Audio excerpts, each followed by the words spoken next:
Chapter 10. A train arrives in the station. "What should we do with him?" asked Monsieur Frick. "Follow me," said the station inspector, who led them back to his office. He opened the metal cell in the corner, and they threw Hugo inside. Then he quickly locked the cage, which Hugo had always feared so much, and tucked the key back into his pocket. The station inspector turned to Madame Emily and Monsieur Frick. "I promise you both he won't escape this time. I'll call the police and you'll never be bothered by this slippery rat again." The station inspector smiled when he said this, but it wasn't a friendly smile. It was a mean and dangerous smile. Madame Emily and Monsieur Frick bid farewell to the station inspector, leaving him alone with Hugo. The station inspector called the police station, then said to Hugo, "Are you sure you don't want to confess now?" "No? Well then, I'll be back with a few of my friends." "Don't go anywhere while I'm away." The station inspector laughed as he left the office and closed the door behind him. Hugo sat there like an animal, wet and shivering, in the corner of his cage. He wished Isabelle were here with one of her bobby pins. Here's a picture of Hugo in the cage. Hugo was left by himself for a long time. He was going to be put in prison now, or an orphanage. He was sure of it. The mechanical man would be thrown away. He would never see Isabelle or her godparents again. He covered his eyes with his hands. Finally, the door to the office opened, and in came the station inspector with 2 policemen. Hugo stood up and tried to back himself farther into the corner of the tiny cage. "He won't talk?" said one of the policemen. "Nothing," said the station inspector. "Well, maybe a ride to the police station will help a little. Come on, boy. Your limousine is waiting." The station inspector opened the cage, and Hugo saw his opportunity. Once again, he made a dash for it. He slid between the police officers and ran back into the station. It was crowded today, and Hugo was bounced from person to person as they shuffled through the station. By the time he came into a clearing, he had lost his sense of direction. He turned and saw the station inspector coming closer, with 2 policemen right behind him. Hugo thought he saw Madame Emily and Monsieur Frick closing in quickly too. He kept running and was knocked over by some travelers rushing to catch their train. He landed on his hand and screamed in pain. He managed to get back up, and then, with tears blurring his vision and desperately trying to reach the front doors of the station, he stumbled and ran in exactly the wrong direction. He tripped and fell several feet down onto the tracks. He looked up into the face of a train barreling into the station from somewhere behind him. He thought he heard a scream. The horrible sound of the brakes being pulled, coupled with the metallic screech of the wheels against the rails, made it seem like the whole station was about to collapse around him. The black engine was zooming right towards Hugo, and he was caught, unable to look away, as though he were watching a movie. Here's a picture of the train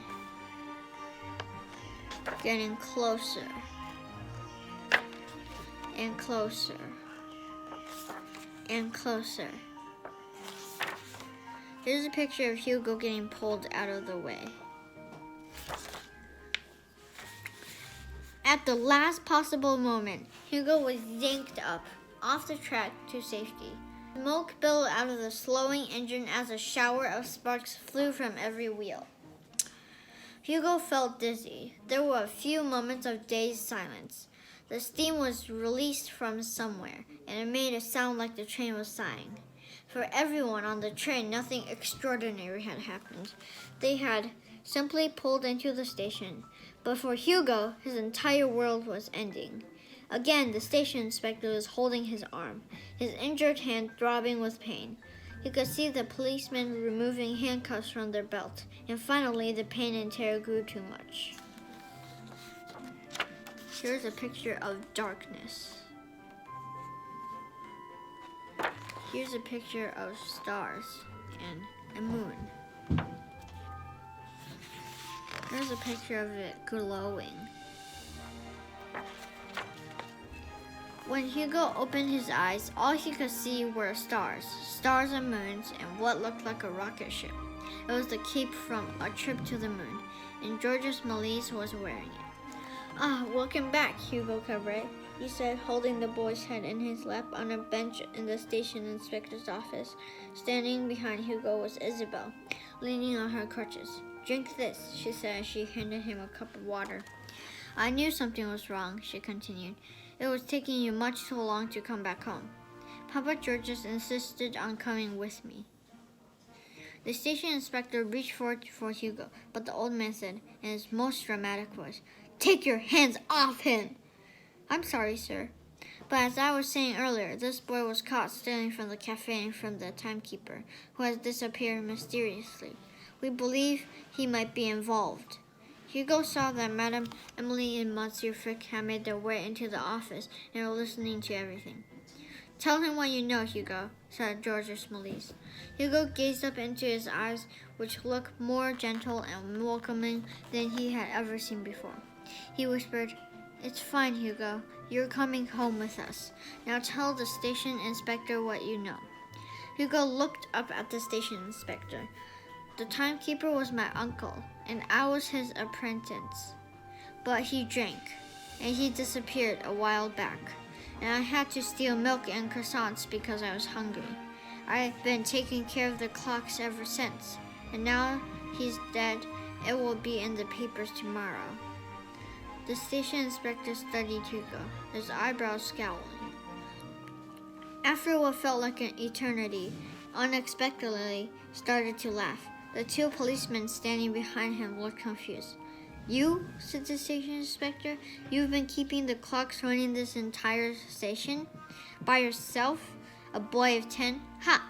I'm 12, said Hugo. The station inspector continued to laugh. "Well, old man, your little friend has quite a good imagination. Don't you think we would know if the timekeeper was dead?" "He is dead," said Madame Emily. "The boy is telling the truth." "I'll vouch for that," said Monsieur Frick. "But what was that thing you were stealing in the timekeeper's apartment?" "I wasn't stealing it," said Hugo, who looked up at the old man and said, "I dropped it. It's broken again."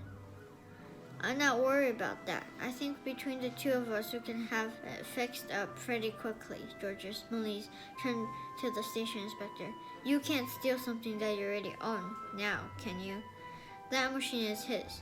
We'll figure out how to repay you, madam, for the milk and the croissants. But now I think it's time for us to get out of the station." He helped Hugo stand. The children were enveloped by the soft folds of the old man's cape, and together they all headed home. Here's a picture of them going back home. Here's a picture of Hugo. 6 months later. This is what Hugo now looks like.